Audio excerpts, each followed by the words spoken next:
A very good evening. Welcome to Global Online University, and here we are back with our UGC NTA Net Paper 1 2022 batch, that is live, which we have at 9 p.m.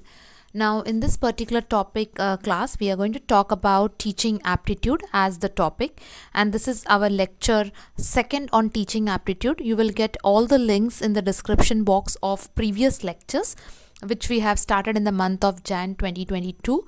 And in this particular lecture, we are going to talk about levels of teaching as the topic. So now, before we start the class, there is an announcement with reference to UGC NTA Net Paper 1 new batches which has started from 23rd of Jan. What is the features of this particular batch and benefits? This batch will be having 100 plus live lectures on each and every unit and subunit as per the syllabus. 100 plus video lectures covering all the topics. Sunday revision lectures will be conducted, which will be conducted once in a month for all the units. Maha Marathon on each and every unit consisting of 100 plus MCQs to the subscribers. Notes in the form of PDF will be given to you. For practice, you will definitely get previous year question papers. Mock test as in revision after the completion of the syllabus will be taken. More than 2500 MCQs will be covered through that. The validity of same will be 1 year. This is with reference to your paper 1, what all the material with all the details. If you have any doubt, or if you want to know the fees is rupees 2000, and for any details you can get in touch with the given contact number. For WhatsApp batch, we also have WhatsApp batch 1st of Jan 2022. The WhatsApp batch has started. You can join the WhatsApp batch for rupees 1499, and the contact details are given below. You can, if you have any query, if you have any concern, you can get in touch with the given WhatsApp number.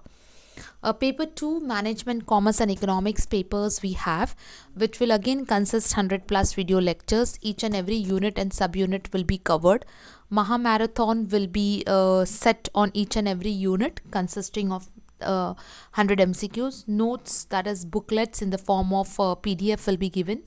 For practice, all solved previous year question papers. You will get 5 years question papers over here. Mock test after the completion of the syllabus will be taken. Validity for same is also 1 year. The fees is 5,000 rupees. Now in this, please ensure that if you are taking paper 2, you will be getting a free facility of getting paper 1.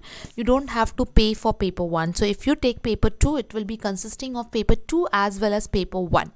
Here also, for any contact details, you can get in touch with the given WhatsApp number. That is, if you have any query, if you have any doubts, you can get in touch with them.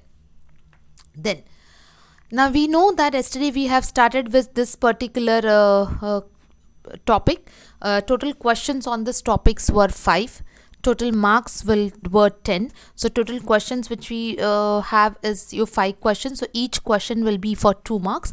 So in total you have 10 marks for this. Now again over here you can definitely capture all the 10 marks. You can really work hard.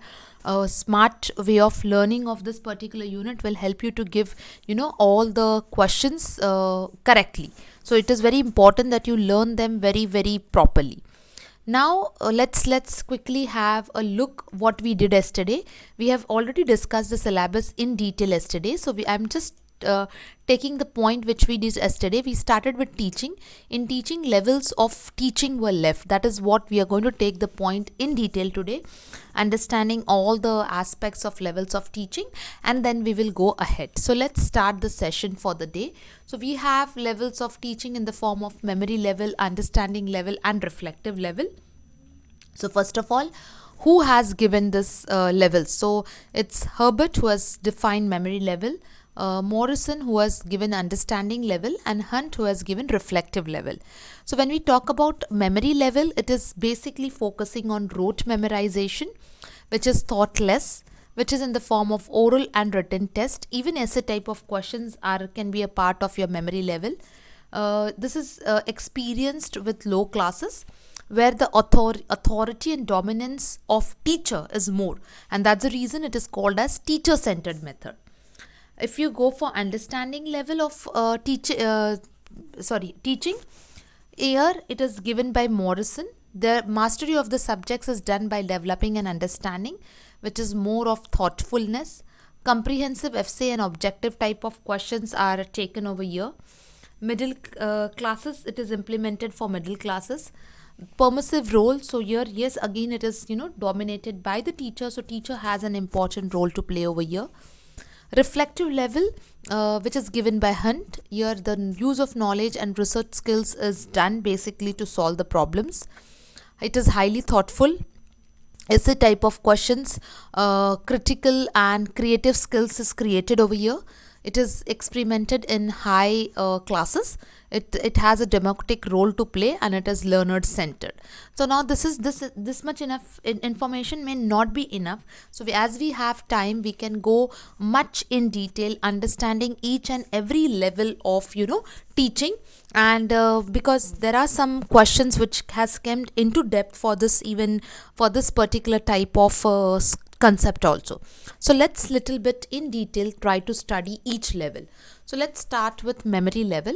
So as I said, now it will be a revision for you. Some topics which we have done in the tabular format will be repeated, but still you just emphasize that you are understanding everything and you are going through it very well.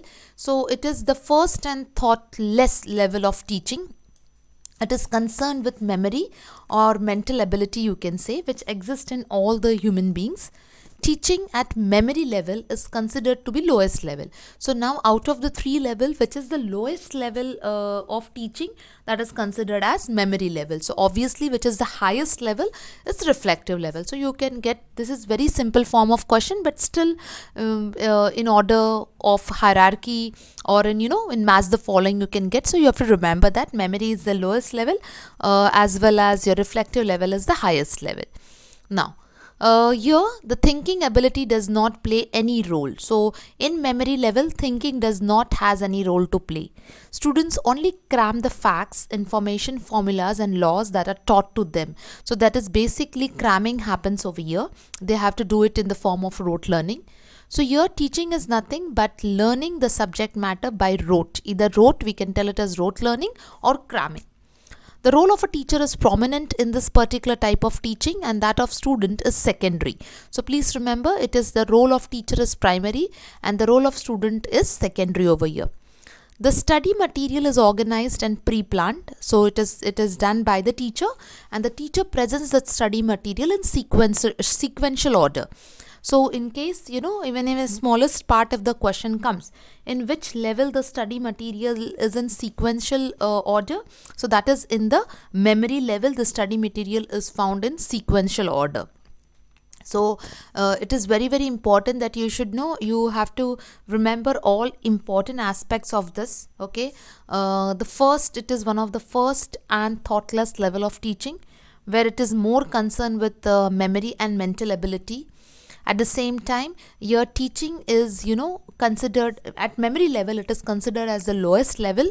Thinking does not play any important role in this. It's only and only cramming of the facts, information and formulas. More of it is rote learning, you can say, where teacher plays a primary role as well as the student plays a secondary role. So the study material is organized, it is in sequential form by the teacher. Now, there are some merits and demerits of memory learning. Memory level teaching. So let's see. It is useful for the children at lower classes. This is because of their intellectual as underdevelopment, and they have a rote memory. So why it is important to the lower classes? Because of their intellect as it is underdevelopment, and they have a rote memory which is very stronger. The role of teacher is important in this level of teaching, and he is or she is free to make choices of the subject matter, the plan it and present it to the students at his will. That's the reason we say teacher plays a prominent role. The knowledge acquired at memory level teaching forms a basis for the future. That is, when the student's intelligence and thinking is required. So this is the way basic, like how the things were put in the child's head, plays an important role. Memory level teaching acts as the first step for understanding and reflective. So if you see, the base for understanding and reflective is created by what? Is created by memory level.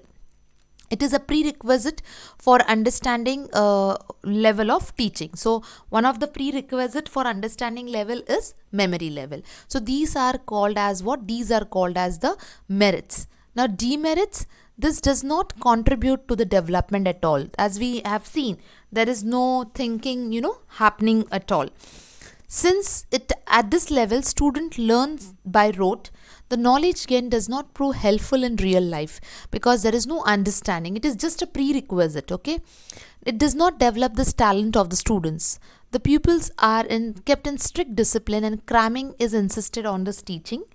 Intelligence does not carry any importance in this type of level of teaching and it lacks motivation. So you may get you may get negative points for this, wherein you have to understand that where memory level, how it can be advantageous or how it can be disadvantageous. Very, very important. So we, as I said, we have time, we can understand some basic concepts in deep, so that you are very much focused and you are very much confident that okay, now once you have read this, memory level or teaching level, memory level or understanding level or reflective level in depth. Next you have is understanding level. So understanding level basically is to perceive the meaning, to grasp the idea, to comprehend the meaning, that is to get the overall meaning of the concept. In the field of education and psychology, the meaning of understanding is classified as. Now this was one of the question in 2019. So there was an understanding level and you were supposed to list out the correct statement. Seeing the total use of facts, seeing the relationship and a generalized insight.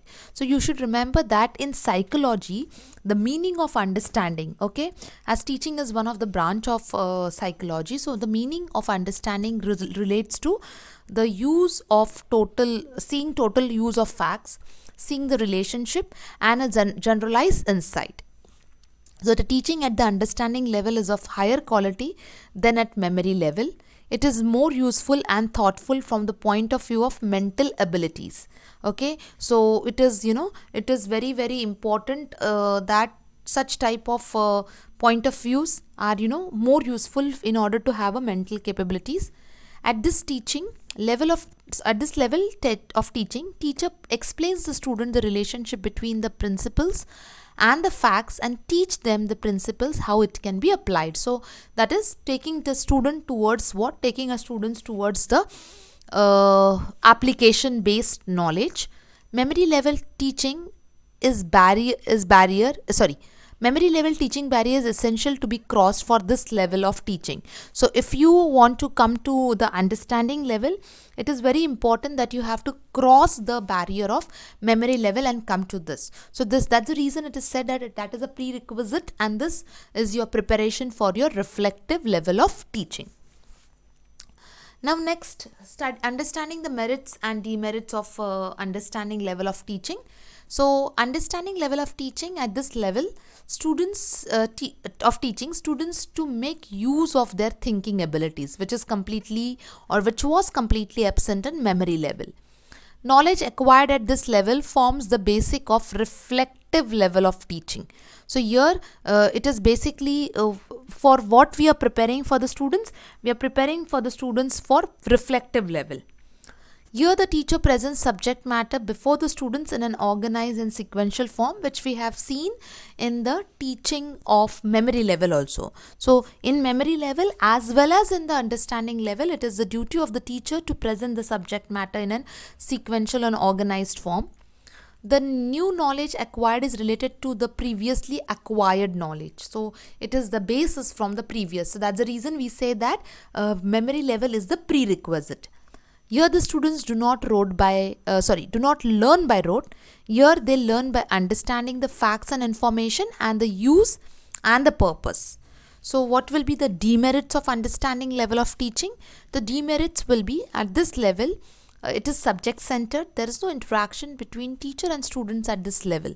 Okay, so there is no doubt teacher tries to give an understanding level, but there is no productive interaction is missing in this particular part. This type of teaching mastery mastery,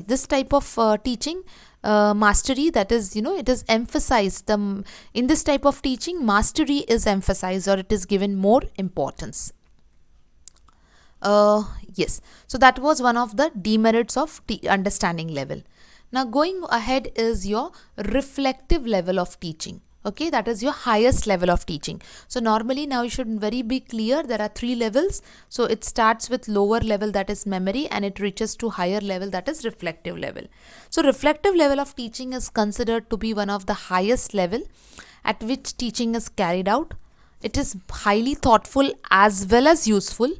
A student can attend this level only after going through memory level and understanding level. So the student can't jump directly to the reflective level. It has to go through first memory level and then with the understanding level. Teaching at the reflective level enables the student to solve the problems of life. At this level, the student is made to face a problematic situation. The student, by understanding the situation and using his critical abilities, should able to succeed in solving the problem. So he should be, implementing all his thinking abilities over here, and he should think, in a analytical way in order to get a solution for the problem. At this level, emphasis is laid on identity of the problem, defining the problem, and finding a solution to the problem. So it makes the student it brings out original thinking and creative ability at this particular level. So this helps a student to come out with original way of thinking and creativity. The role of teacher in this level of teaching is democratic. He does not force, the teacher, he or she does not force knowledge on the students, but helps to develop the talent and the capability. So you can say that the teacher plays the role of mentor over here. We have yesterday studied the difference between mentoring, coaching, training, and teaching. So here, basically, teacher has to play more of the role of what? Of mentor. The role of student is quite active in this particular level. Reflective level of teaching is that which is problem centered, and the student is busy in original imagination. Okay. So here also we have a list of merits and demerits for your reflective level. So let's understand the merits and demerits. So reflective level, the teaching at this level is not teacher centered nor subject. It is learner centered. Okay. So this particular question has also come. So the reflective level is which nor it is a subject centered nor it is a teacher centered. It is a learner centered method. There is an interaction between the teacher and the taught, that is the student, at the reflective level of teaching, which is absent even in memory level and in understanding level. So you should be able, so this small points can definitely make a question. Interaction, so you will think that okay, it is understanding level, no, teacher teaches, students understand, and there is an interaction. No, there is no interaction, only the method has been taught, but here there is more of interaction. The interaction takes place in the reflective level. At this level, teaching is appropriate for higher classes, and teaching is highly thoughtful and useful as compared to that of memory and understanding level. But it do have the demerits also. Not suitable for small children at lower level. It is only suitable for matured students who are mentally capable enough to understand the things, to understand or to digest the things and to come up with a solution. At this level, the study material is neither organized, it is nor pre-planned. So this is one of the point where you can be, you can be given a twist in the question. Therefore, students cannot acquire systematic and organized knowledge of the study courses. They have to, they have to come up with their own thinking and solution to the problem. Is it clear? So we have done this levels very much in detail, where we have understood first of all a clear gist of memory level, understanding level, and reflective level. Who has brought up the level, what exactly the level means, and who rules in this level, and what are the various forms through which this level can be applicable. Then we understood, then we have taken separately each level. With the help of merits and demerits, we have understood each level in detail. Okay. Now Coming to the next point is learner's characteristics. So we have learner's characteristics, that is cognitive characteristics. You also call it as mental characteristics, personality characteristics, social characteristics, and physical characteristics. So when we say cognitive characteristics, it talks about aptitude, it talks about literacy, it talks about functional literacy, that is level of reading, visual literacy, that is understanding or ability to perceive the graphics, computer literacy, learning styles, prior content knowledge. So it is all everything which is based on your mental ability.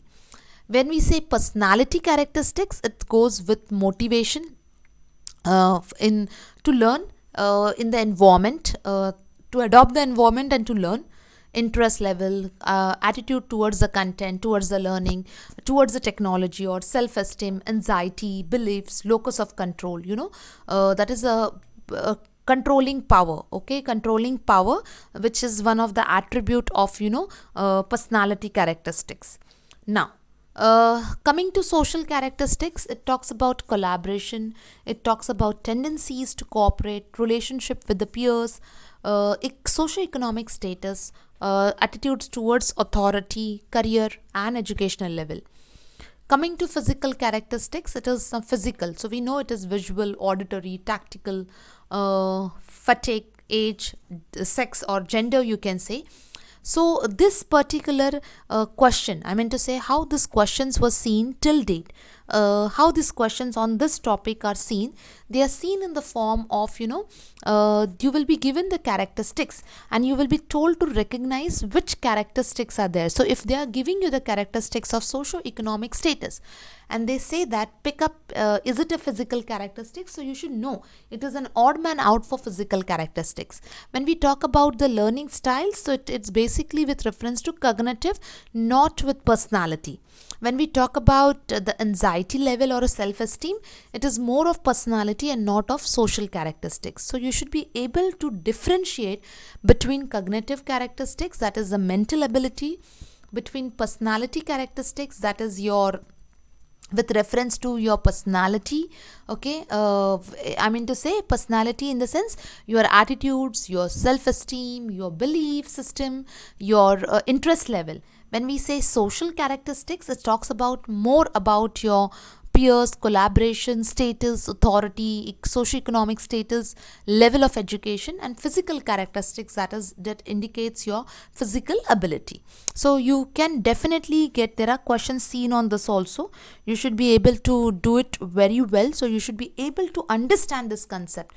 I'm not telling you to read this table or cram this table. You should just know how this table, how the characteristics differs from one another.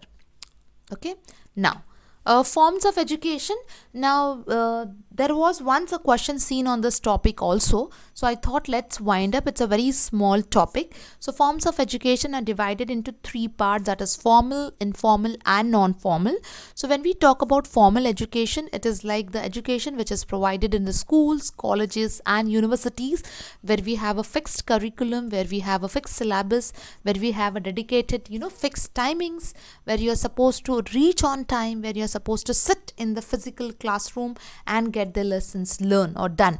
That is called as formal education.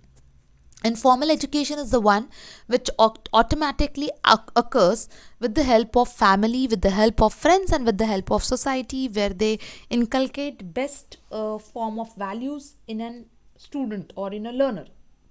When we say non-formal, it is again another way of systematic learning or systematic organized activity which is carried out for in order to get the course done, or with the help of correspondence mode, okay, distance mode. So with that, this particular form of education will be completed. Next one we have is the phases of just a second. Yes. So phases of teaching. So basically you should be knowing this very well. There are three phases of teaching. One is the pre-active stage, next is interactive, and next is post-active. So when we talk about pre-active phase, it is something which refers to planning. When we talk about interactive phase, something which refers to conduct and manage meeting. When we talk about post-active phase, something which refers to the follow-up and consolidation.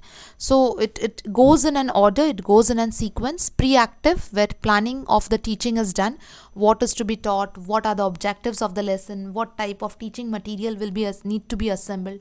Interactive, where you initiate a topic and how the discussion flows in a productive way.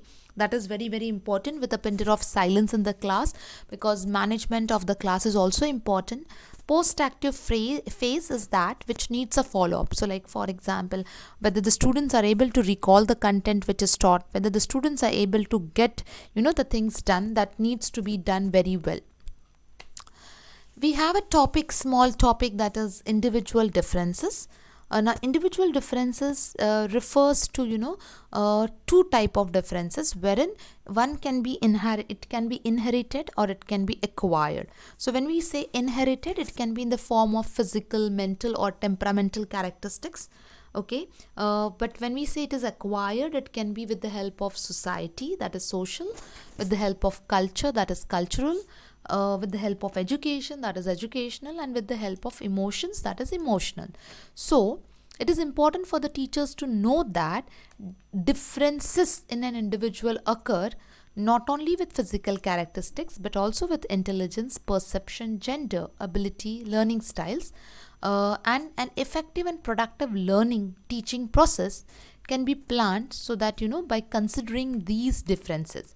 So what does it tells you? That in a teaching process you can't ignore these differences. You have to keep in mind these differences and ensure that these differences are been taken care of, in order to give in order to ensure that the teaching happens at a very equal platform with respect to this type of differences, and by taking into consideration these differences. Okay, now we have a topic that is, yes, there is once or twice or thrice there are questions seen on syllabus and curriculum. They give you the list of topics and you have to identify the right one. So when we talk about syllabus, okay, and curriculum, so syllabus is a document that is a part of your curriculum. So it is a subject, okay, and the subject is a part of your curriculum, and the overall content or overall educational system, what is taught to be an educational system, is called as curriculum. So syllabus is a Greek term, whereas curriculum is a Latin term. Syllabus is set for a subject or for a particular subject, okay, whereas curriculum is set for an entire course, a complete course, where in the course there are different subjects. So that is done with the help of what? That is done with the help of subject, and for the entire course it is done with the help of curriculum. Syllabus is more of descriptive in nature, whereas curriculum is more of prescriptive in nature. Syllabus, the scope of the syllabus is narrow, whereas the scope of curriculum is wide. Syllabus is set out by the exam board, or you can tell board of studies, okay, whereas curriculum, the government or the administration set out of the school, college or institute gives, is the one who it is set out by them, okay. Term, syllabus has a fixed term, normally a year or so, whereas curriculum lasts till the course is existing. Uniformity, it varies from teacher to teacher. So a syllabus can be covered from one teacher to another teacher in a different form, whereas curriculum can be covered in the same form by all the teachers. So you should know, some statements will be given. You will be told to recognize that which are the correct statements for syllabus or which are the correct statements for curriculum. You should be able to recognize them very well, because definitely you should not be able to lose marks. As I said, full 10 marks should be in pocket for this particular topic. Okay, so yes, we have okay, that's all we have for the day. And as you all are aware that apart from paper 1 of NET, Global Online University also takes Gujarat set, West Bengal set, K set, AP set, wherein we have the module in the form of full syllabus mock test, PDF solution with answers, notes on all the units, 2500 MCQs, video lectures which are at 999 cost. The WhatsApp numbers are given for everyone. You can just get in touch with the given WhatsApp number and you can contact them for any further doubt. Okay, and tomorrow we will meet at 9 o'clock sharp for our next lecture to be conducted. Thank you everyone.